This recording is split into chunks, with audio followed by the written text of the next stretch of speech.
Welcome to our 5 on 5. We're pleased to be joined today by Dr. Harry Smedes, Adjunct Professor of Geology at Southern Oregon University. Harry, good to see you again. How are you today? Good to see you again, Craig. All right, so it's been an interesting time as far as earthquakes in our region. I know the big one, the Cascadia subduction zone, is supposedly coming. That's what the experts say. But let's first talk about this swarm going on in Lakeview. What does that mean for Lakeview, and what does that mean for us in Jackson, Josephine? It doesn't affect us at all in Jackson County or most of Oregon.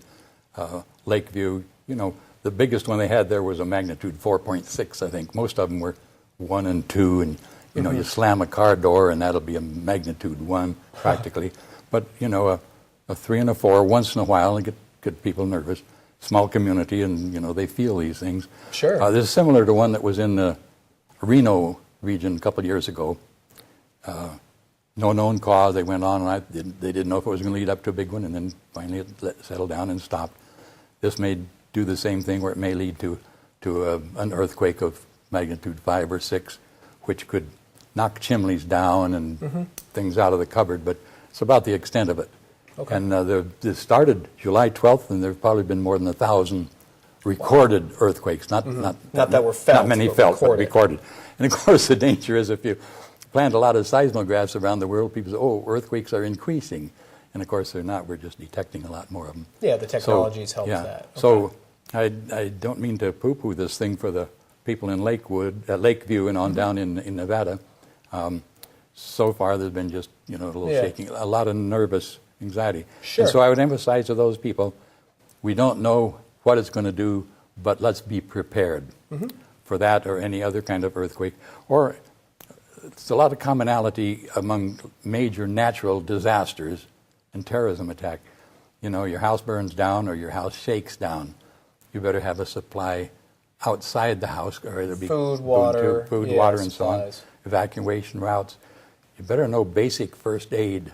I remember a couple of years ago now, it was a hurricane, and a tree fell across a lady's legs, amputated her leg. Somebody nearby must have known first aid, or she'd have bled to death in a hurry, but she survived. Able to save her. Wow. So things like that. Hard to imagine, but we better start imagining them. All right, very good. Well, we're going to take a quick break. We'll have much more with Harry in a moment. Stay with us.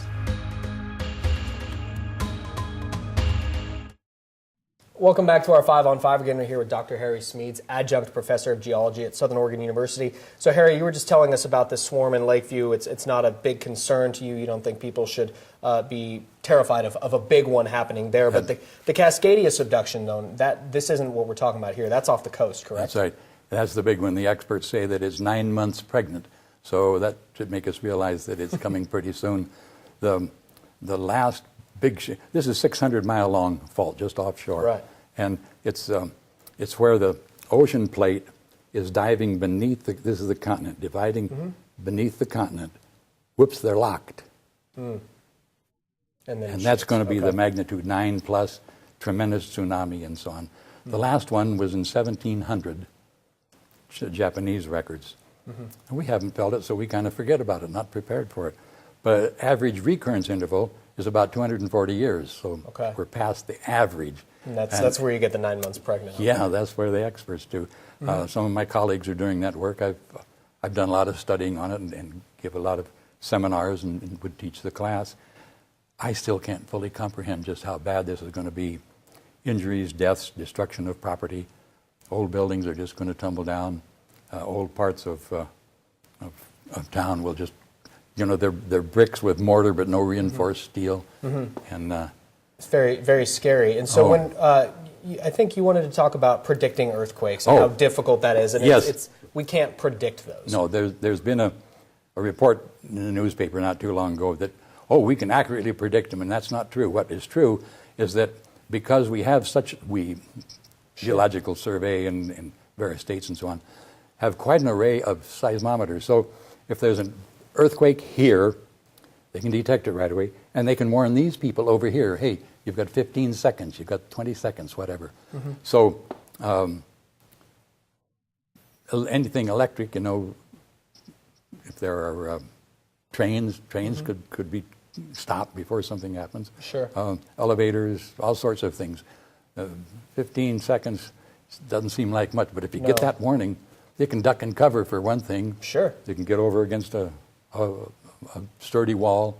So it's not prediction in the sense that we can tell where it's coming. We can just see it is hit here, and it's going to hit us at a certain moment. Wow, all right. And of Well, course, Harry, that's important too, that we can do that much. yeah, anything we can do, of You course, bet, when it you comes bet. to those big ones. Well, Harry, thank you so much. I wish we had more time. Well, I it. appreciate that. Good. Thank you. Thank you. Stay with us. We'll be right back.